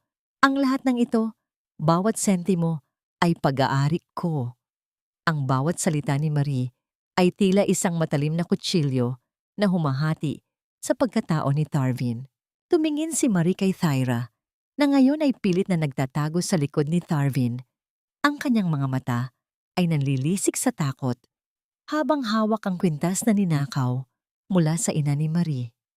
Lumapit si Marie at dahan-dahang hinawakan ang kwintas. Sa isang matatag na paghila, nabawi ni Marie ang kanyang alaala. Ang bawat butil ng alahas ay tila nagbabalik ng kanyang nawalang pagkatao. Tharvin, hindi mo pag-aari ang kumpanyang ito. Ako ang may-ari sa'yo. Ang huling pangungusap ni Marie ay umalingaw-ngaw sa buong ballroom. Isang pinal na hatol sa 10 taon ng panlilinlang. Sa gitna ng kaguluhan, mabilis na dinaluhan ni Theron si Marie. Ang kanyang kamay ay dahan-dahang humawak sa baywang ni Marie. Isang protektadong kilos na nagpapakita sa lahat kung sino ang tunay na kakampi ng babaeng ito. Ang init ng palad ni Theron ay nagbigay ng huling lakas na kailangan ni Marie upang talikuran ang lahat ng sakit. Lumitaw si Aling Nena sa gilid, dala ang maliit na kamay ni Leo. Ang bata ay tumakbo patungo sa kanyang ina. Ang kanyang mga mata ay nagniningning sa paghanga. "Mama, let's go home now," bulong ni Leo habang mahigpit na yumayakap sa binti ni Marie. Binuhat ni Marie ang kanyang anak at tumingin sa huling pagkakataon kay Tharvin, na ngayon ay nakaluhod na sa sahig habang ang mga security guard ay nagsisimulang pumasok upang arestuhin si Thyra dahil sa mga ilegal na transaksyong ibinunyag ni Theron. Tinalikuran ni Marie ang madilim na bahaging ito ng kanyang buhay, naglalakad palabas ng ballroom kasama ang kanyang anak at si Theron, habang ang bawat ilaw ng chandelier ay tila nagbibigay ng bagong pag-asa sa kanyang bawat hakbang. Ngunit habang sila ay papaalis, isang huling sulyap ni Tarvin ang nagpadama kay Marie ng isang kakaibang pangamba. Ang pait sa mga mata ng asawa niya ay tila isang pangakong hindi pa tapos ang laban na ito. Ano kaya ang huling barahan ni Tarvin upang bawiin ang lahat sa oras na wala na siyang mawawala? Ang katahimikan sa loob ng marangyang ballroom matapos ang malaking revelasyon ay tila isang mabigat na kumot na bumabalot sa bawat hininga ng mga taong naiwan. Ang bawat chandelier na kanina ay nagbibigay ng ningning ay tila naging mga saksi na lamang sa pagguho ng isang imperyong itinayo sa buhangin ng kasinungalingan. Sa labas ng hotel, ang mga nagkikislapang ilaw ng mga sasakyan ng mga awtoridad ay nagbibigay ng pabago-bagong kulay sa madilim na kalsada. Hudyat na ang batas ay narito na upang bawiin ang kaayusang ninakaw ni Tarvin at Thyra. Si Thyra ay nakatayo sa gitna ng silid.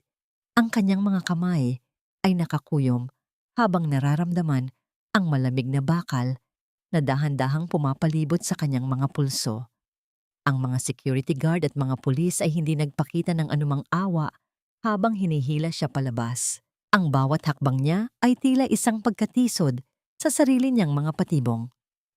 Ang kanyang mapanuyang mukha ay napalitan ng isang ekspresyong puno ng gulat at desperasyon.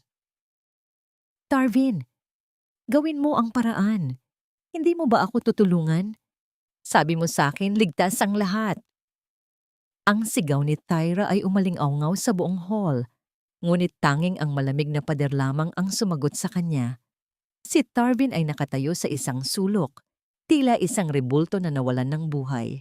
Ang kaniyang mga mata ay walang direksyon, nakatitig sa kawalan habang unti-unting pumapasok sa kaniyang isipan na ang bawat yaman na kaniyang ipinagmalaki ay naging abo na sa loob lamang ng isang gabi. Ang bawat investor na kanina ay nakapalibot kay Tarvin ay mabilis na naglaho na parang mga anino sa dilim. Ang kanilang mga bulong ng paghanga ay napalitan ng mga salita ng pandidiri at takot na madamay sa iskandalo. Isang mabilis na audit na pinamunuan ni Attorney Teron Bautista ang nagbunyag na ang lahat ng pondong inakala ni Tarvin na galing sa isang banyagang mamumuhunan ay galing pala sa mga lihim na transaksyong binabantayan na ni Marie mula pa noong simula. Tapos na ang laro niyo, Tarvin. Lahat ng assets ng Cortez Group ay kasalukuyang nasa ilalim ng pangangasiwa ng MDR Investment Group. Technically, you are standing on property that you no longer own.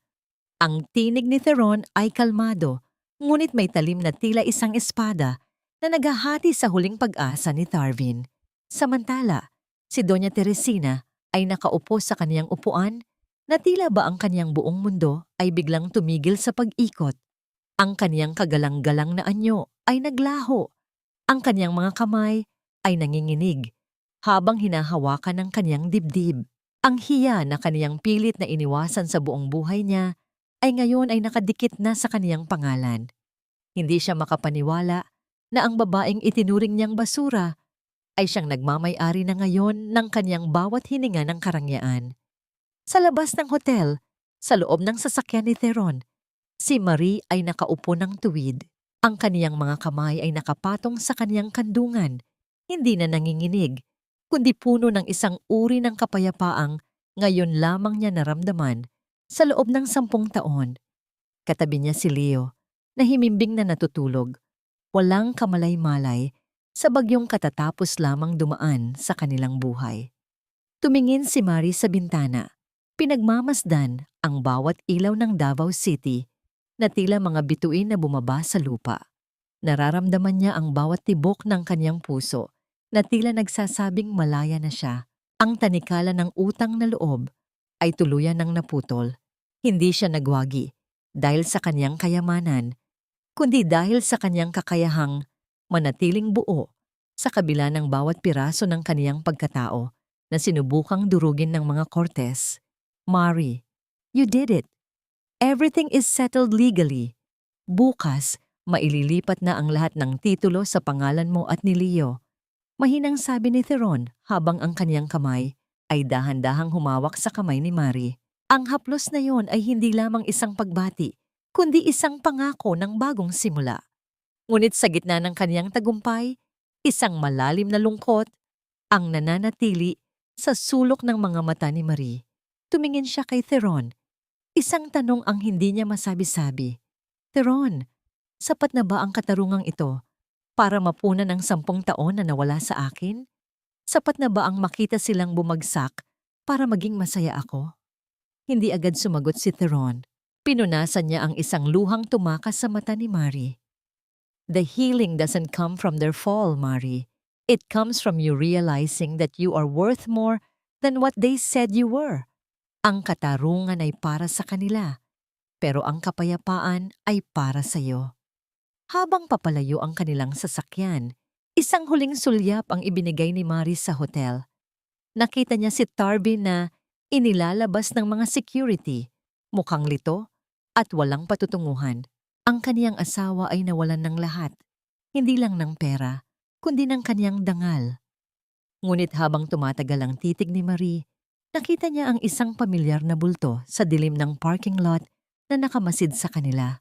Isang taong hindi niya inaasahang makikita pa sa gabing iyon.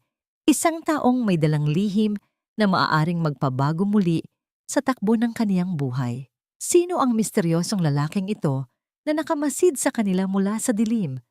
At anong katotohanan ang dala niya tungkol sa nakaraan ni Tharvin at Marie na hindi pa nailalantad? Ang bawat damit na inililigpit ni Marie sa loob ng kanyang lumang maleta ay tila isang pahina ng kasaysayan ng kanyang pagdurusa na dahan-dahang isinasara. Sa loob ng 10 taon, ang silid na ito sa mansyon ng mga Cortez ay naging kaniyang bilangguan, isang lugar kung saan ang kaniyang mga luha ay lihim na dumadaloy sa bawat gabi ng kaniyang kalungkutan. Ngunit sa araw na ito, ang sikat ng araw na tumatama sa kaniyang mga kamay ay hindi na nagdadala ng hapdi, kundi isang banayad na init ng pag-asa. Ang bawat tiklop ng kaniyang simpleng kasuotan ay isinasagawa niya ng may tiyak na katuwiran. Tila ba bawat himaymay ng tela ay dahan-dahang nagpapagaan sa bigat na kaniyang dinala sa loob ng mahabang panahon. Habang hinihila ni Marie ang kaniyang maleta patungo sa pintuan, isang bulto ang humarang sa kaniyang daraanan. Si Doña Teresina ay nakatayo sa pasilyo. Ang kaniyang mga mata ay hindi na nagniningning sa kapalaluan. Ang kaniyang buhok na dati ay perpektong nakaayos, ay ngayon ay may mga hiblang kumakawala. At ang kaniyang balat ay tila mas kumulubot dahil sa bigat ng kahihiyang kaniyang tinamo. Ang kaniyang mga kamay ay nanginginig habang nakahawak sa kaniyang baston. Ang bawat daliri niya ay tila nawalan na ng lakas na humawak sa kapangyarihang kailanman ay hindi naman talaga naging sa kanya. Marie, saan ka pupunta? Iiwan mo ba kami sa gitna ng lahat ng ito? Ang boses ng matanda ay nangangatal. Wala na ang talim at bagsik na dati ay nagpapayuko kay Marie. Sino ang mag-aalaga sa akin? Sino ang magpapatakbo ng bahay na ito? Pag-aari mo na ang lahat, hindi ba? Bakit kailangan mo pang umalis? Tumingin si Marie sa matanda at sa unang pagkakataon sa loob ng 10 taon, wala siyang naramdamang takot. Wala rin siyang naramdamang galit. Ang tanging nananatili sa kanyang puso ay isang malalim na awa para sa isang babaeng naging bihag ng sarili niyang kasakiman. Ma, ang lahat ng ari-arian na nakuha ko ay hindi para sa akin. Iyon ay katarungan para sa bawat piso na ninakaw niyo sa pamilya ko at sa mga tinderang nagtiwala sa akin. Ang bahay na ito ay mananatili sa inyo hanggat buhay kayo dahil iyon ang utang na loob ko sa tatay ko.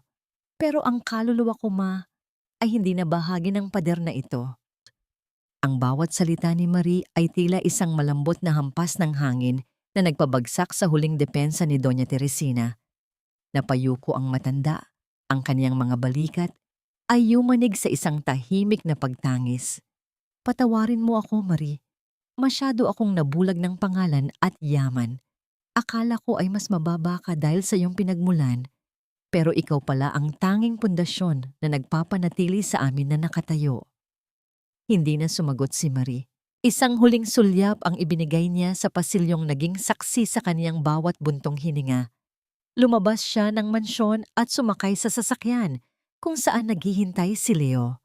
Ang bata ay masayang nakadungaw sa bintana.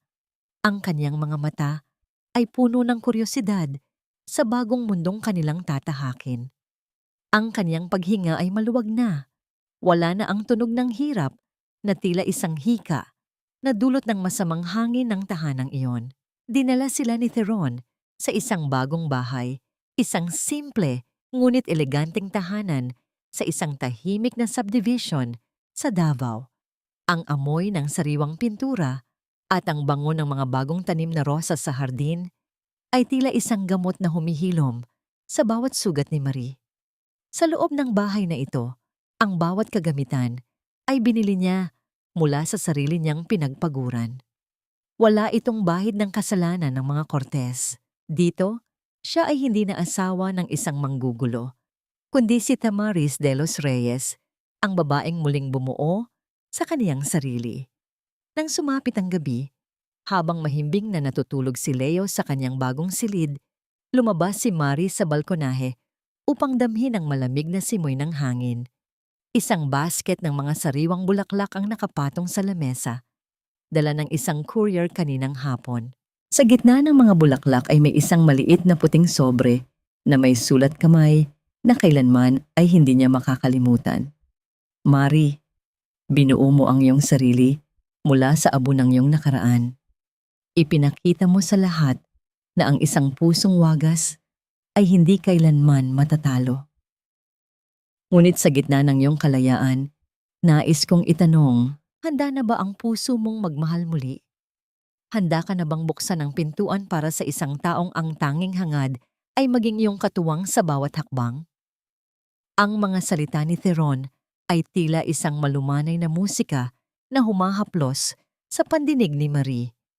Naramdaman niya ang isang matinding tibok sa kanyang dibdib, isang uri ng kilig na tila ba siya ay isang dalagang muling natututong managinip.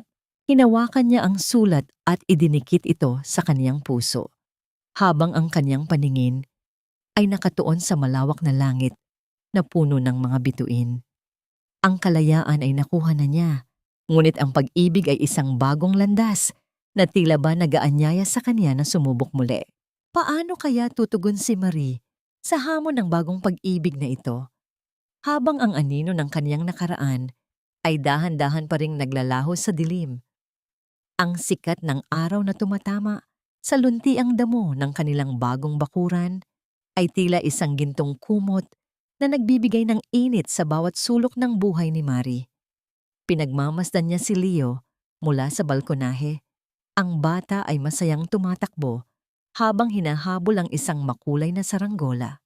Ang bawat hakbang ng maliliit na paa ni Leo sa lupa ay may dalang ritmo ng kaligayahan at ang kaniyang malakas na pagtawa ay tila isang himig na pumapawi sa lahat ng pait ng nakaraan. Wala na ang tunog ng hirap na paghinga, wala na ang kailangang pagmamadali para sa inhaler. Ang kaniyang anak ay humihinga na ng maluwag, kasing luwag ng hangin sa malayang dalampasigan ng Davao. Sa kabilang bahagi ng kalsada, ang bagong gusali ng tindahan ni Ina Cooperative ay pinalilibutan ng mga makukulay na banderitas. Ito ang araw ng grand opening ng kanilang kooperatiba, ang pangarap na itinayo mula sa bawat sentimo ng mga tinderang minaliit ng lipunan. Nakita ni Marie si Aling Nena na suot ang kaniyang pinakamagandang barot saya. Ang mukha ng matanda ay nagniningning sa labis na pagmamalaki. Ang bawat yakap at pagbati ng mga kababaihan ay tila isang pagkilala sa lakas na ipinamalas ni Marie. Isang lakas na hindi kailanman dinurog ng anumang bagyo. Marie, tignan mo. Sino ang mag-aakalang ang mga barya nating pinaghirapan ay magiging ganito kalaki? You gave us hope, anak. Emosyonal na wika ni Aling Nena habang hinahawakan ng kamay ni Marie. Ang palad ni Marie, na dati ay magaspang dahil sa hirap, ay tila mayroon ng bagong lambot. Isang lambot na hatid ng kapayapaan at sapat na pahinga. Sa gitna ng pagdiriwang, dahan-dahang lumapit si Attorney Theron Bautista. Ang kaniyang tindig ay kasing tatag pa rin ng dati, ngunit ang kaniyang mga mata ay may taglay na lambing na tila sadyang nakalaan lamang para kay Marie. Iniabot niya ang isang baso ng sariwang juice kay Marie. Ang kaniyang mga daliri ay bahagyang dumampi sa kamay nito. Isang maliit na kilos na nagdulot ng isang mabilis na tibok sa dibdib ni Marie. Isang uri ng kilig na hindi nakabatay sa luho, kundi sa tunay na pagpapahalaga. Success looks good on you, Marie. Pero mas bagay sa iyo ang ngiti na yan. Your eyes finally reflect the peace you deserve. Bulong ni Theron. Ang kanyang tinig ay mababa at puno ng katapatan. Thank you for everything, Theron. I don't know where I'd be without you. Sagot ni Marie. Ang kaniyang mga mata ay nagtagpo sa titig ng abogado. Sa sandaling iyon, ang ingay ng pagdiriwang sa paligid ay tila naglaho. Ang tanging mahalaga ay ang pag-unawang namamagitan sa kanilang dalawa. Isang pag-ibig na dahan-dahang namumukadkad, walang pagmamadali, at puno ng respeto. Ngunit ang katahimikan ng kanilang sandali ay biglang nagbago nang mapansin ni Marie ang isang bulto sa labas ng kanilang gate. Ang sikat ng araw ay tila hindi sapat upang itago ang hitsura ng lalaking nakatayo roon. Ang kanyang mga damit ay kupas na at may mga mantsa ng dumi.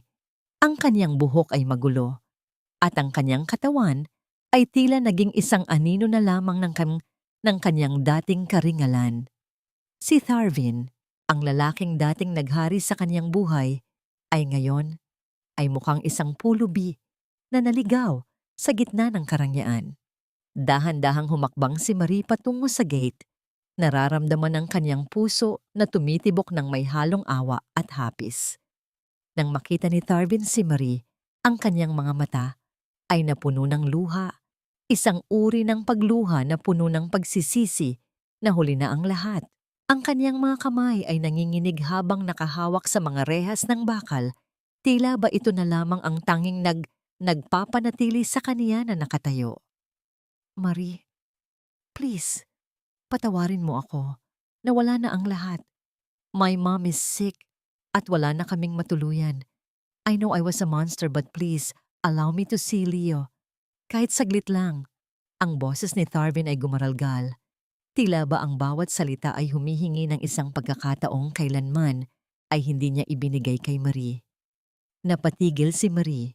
Sa kaniyang harapan ay ang lalaking nanakit sa kanya, nagnakaw ng kaniyang dangal, at muntik nang kumuha sa buhay ng kaniyang anak.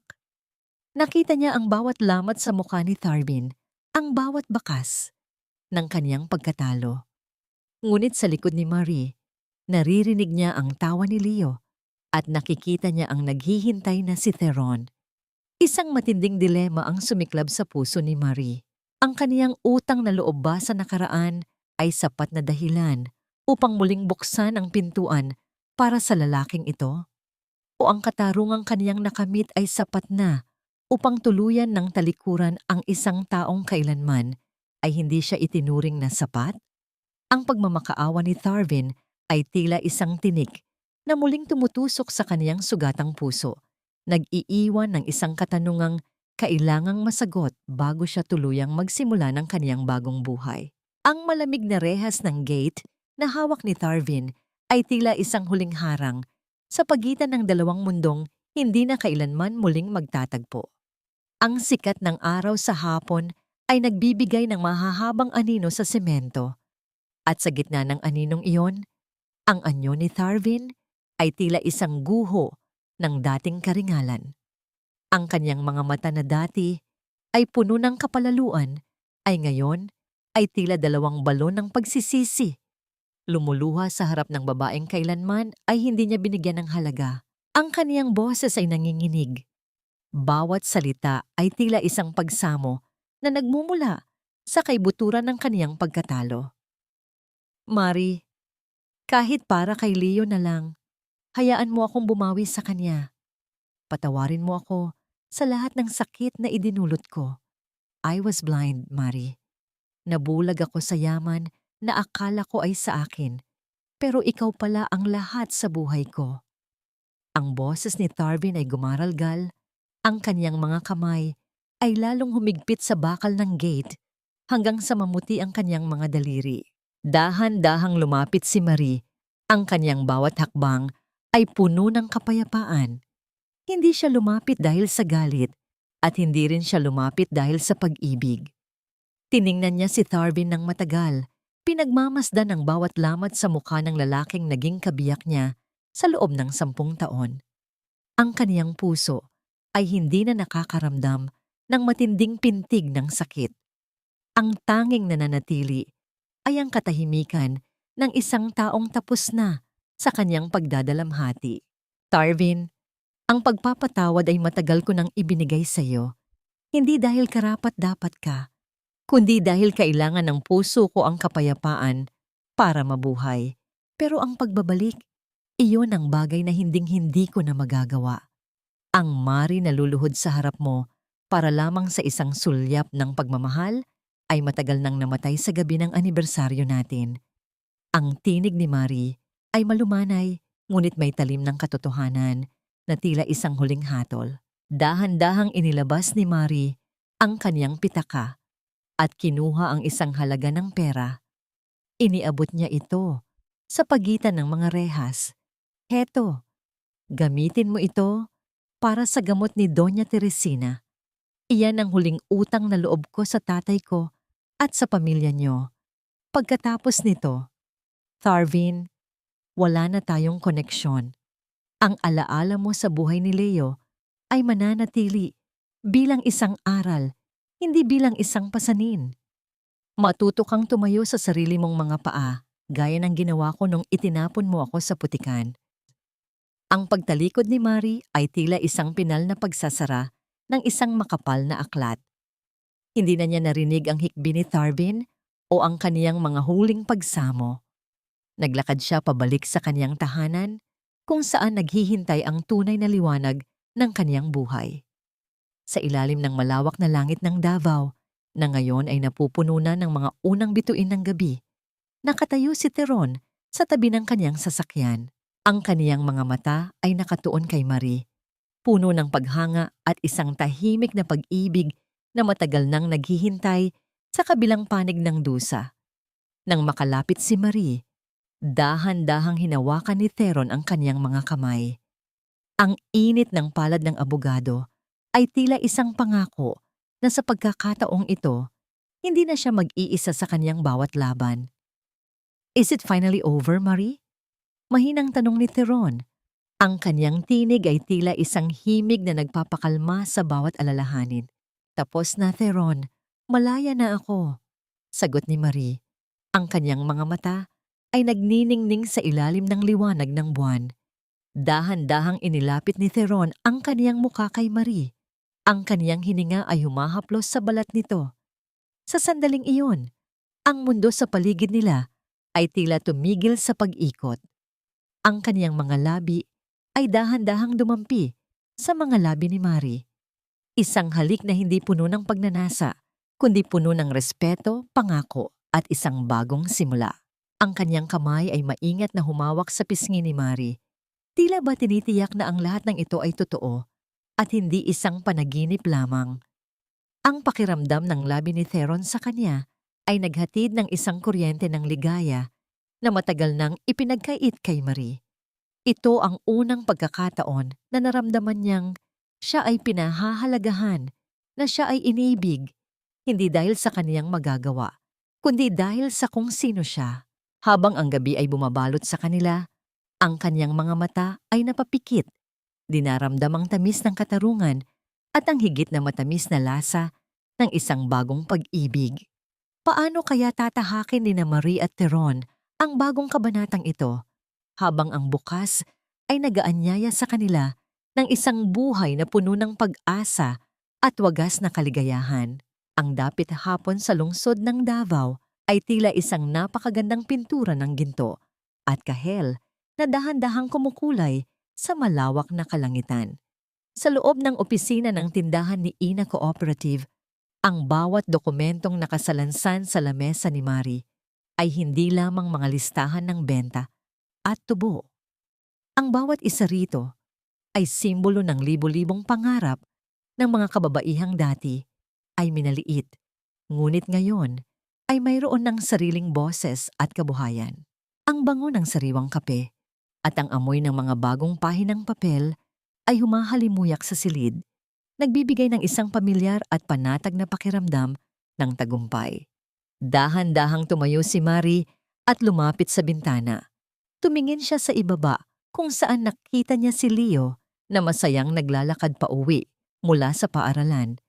Kasabay si Aling Nena na tila naging katuwang na niya sa pagpapalaki sa bata. Ang kanyang anak ay mukhang masigla. Ang bawat hakbang nito ay puno ng kumpiyansa sa sarili. Wala na ang takot sa kanyang mga mata. Wala na ang bigat sa kanyang dibdib. Ang bawat pagtawa ni Leo na kanyang naririnig ay sapat na kabayaran para sa lahat ng sakripisyong kanyang pinagdaanan. Isang banayad na pagtama ng mga daliri sa kahoy na pintuan ang kumuha sa atensyon ni Marie.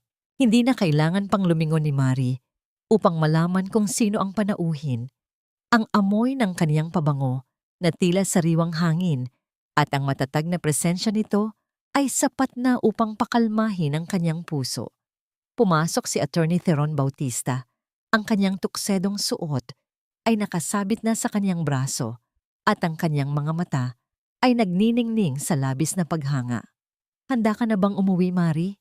Naghihintay na si Leo para sa hapunan. Ang tinig ni Theron ay mababa at puno ng lambing. Lumapit siya kay Marie at maingat na humawak sa kanyang baywang, isang kilos na puno ng paggalang at proteksyon. Sandali na lang, Theron. Pinagmamasdan ko lang ang lahat ng ito. Minsan, hindi pa rin ako makapaniwala na narito na tayo. Sagot ni Marie habang isinasandal ang kanyang ulo sa balikat ng abogado. Ang init ng katawan ni Theron ay tila isang matibay na pader na nagpapaalala sa kanya na hindi na siya kailanman mag-iisa sa kanyang bawat laban. Nakamit mo ito dahil sa iyong sariling lakas, Marie. You are the heartbeat of this cooperative. You are the light of your son's life. And for me, you are the peace I've been searching for. Bulong ni Theron bago dahan-dahang idinampi ang kanyang mga labi sa noo ni Marie. Ang halik na yon ay hindi lamang isang pagpapakita ng pag-ibig, kundi isang selyo ng kanilang wagas na pagsasama. Sa gitna ng kanyang kaligayahan, naalala ni Marie ang kanyang nakaraan. Nabanggit sa kanya ni Theron kaninang umaga na si Tharvin ay kasalukuyan ng nagtatrabaho bilang isang kargador sa kabilang panig ng lungsod, pilit na binubuhay ang kanyang may sakit na ina. Si Thyra naman ay nahaharap sa mahabang taon sa loob ng bilangguan dahil sa mga ilegal na transaksyong kaniyang ginawa. Ang katarungan ay tuluyan ng nais sa katuparan, ngunit hindi ito ang nagbigay kay Marie ng tunay na kaligayahan. Ang tunay na kapayapaan ni Marie ay nagmula sa kanyang kakayahang magpatawad, hindi para sa mga taong nanakit sa kanya, kundi para sa kanyang sarili. Pinatawad niya ang kanyang sarili sa mga taon ng pananahimik at pagtitiis. Natutunan niyang ang utang na loob ay hindi dapat maging isang tanikala, kundi isang inspirasyon upang maging mas mabuting tao. Ang kanyang katahimikan noon ay hindi kahinaan. Ito ay ang pagtitipon ng lakas para sa kanyang muling pagbangon. Tayo na, Theron. Marami pa tayong pangarap na bubuuin bukas. Wika ni Marie nang may matamis na ngiti. Sabay silang lumabas ng gusali habang ang mga bituin ay dahan-dahang lumilitaw sa langit. Sa bawat hakbang ni Marie, nararamdaman niya ang tibay ng kaniyang sapatos sa lupa, isang simbolo ng kaniyang paninindigan. Ang kaniyang buhay ay hindi na isang trahedya ng isang aping asawa, kundi isang obra maestra ng isang babaeng nagtagumpay sa bawat unos. Ang sugat ng kahapon ay naging mga pilat ng karangalan. Ang luhang dumaloy ay naging pataba sa kaniyang paglago. Ngayon, sa ilalim ng malamig na hangin ng gabi, si Tamaris de los Reyes ay hindi na lamang isang pangalan sa isang dokumento. Siya ay isang buhay na patunay na ang tunay na pag-ibig, katarungan, at pag-asa ay laging nagtatagumpay Para sa mga pusong marunong maghintay at lumaban, ang bawat bukas ay nagaanyaya sa kaniya ng isang bagong pag-asa. At sa piling ni Theron at Leo, alam ni Marie na ang kanyang kwento ay hindi pa nagtatapos. Ito ay nagsisimula pa lamang sa kanyang pinakamagandang kabanata.